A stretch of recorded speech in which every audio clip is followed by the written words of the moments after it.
Y de hecho, la violencia contra las mujeres ha ido en aumento según cifras oficiales. Para combatir este flagelo es necesario conocer los tipos de agresiones que existen y qué penas se aplican a los atacantes.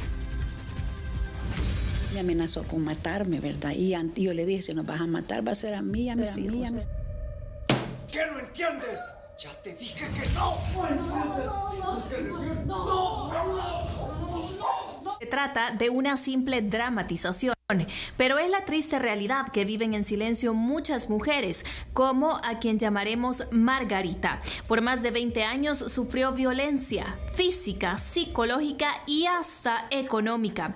Cuenta que como toda mujer enamorada, se casó con el que pensó que era el príncipe de sus sueños, pero la realidad estaba muy lejos de ser lo que ella creía. Llegamos al extremo de que hubieron golpes, ¿verdad? A veces porque dudaba de mi fidelidad, ¿verdad? Hacia él. Ahí empezaban los celos. Entonces llegó al extremo, ¿verdad? Hasta de decirme que los hijos no eran de él, ¿verdad? Entonces yo tuve 4 hijos, ¿verdad? En esa vida, ¿verdad? Del perdón, el grito, la falta de lo económico, ¿verdad? Era una violencia psicológica al grado de acudir a las leyes que hay en el país. Esas agresiones son tan solo la punta del iceberg, que en algunos casos llegan a convertirse en desgracias. De acuerdo con datos del Observatorio de Violencia de Ormuza, del 1 de enero al 1 de agosto de 2024 se registraron 21 muertes violentas contra mujeres.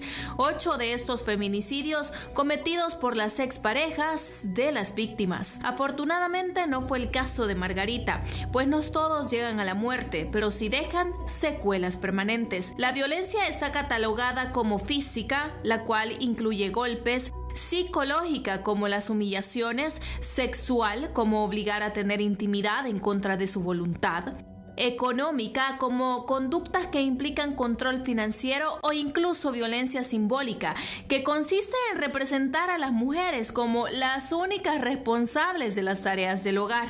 Según la Ley Especial Integral para una Vida Libre de Violencia para las Mujeres, estos tipos de violencia pueden llegar a ser considerados delitos formales, pudiendo ser castigados con multas económicas, medidas de protección a las víctimas y, en casos más trágicos que implican daños a nivel físico o muerte, penas de privación de libertad. Delito de favorecimiento al incumplimiento de los deberes de asistencia económica, que tiene que ver formalmente con cuotas alimenticias, tiene una pena de 1 a 3 años, pero también tiene una multa equivalente a 30 salarios mínimos. Por eso que las instituciones encargadas de velar por la protección de la mujer imponen cierto tipo de restricciones y de medidas de protección a la mujer, como por ejemplo la más común, la restricción al acercamiento de la persona, ¿verdad? Orden de alejamiento muy conocida. Otro tipo de violencia que pueden ser sancionadas con penas carcelarias de hasta 20 años de prisión son, por ejemplo, la violencia que derive en un delito sexual,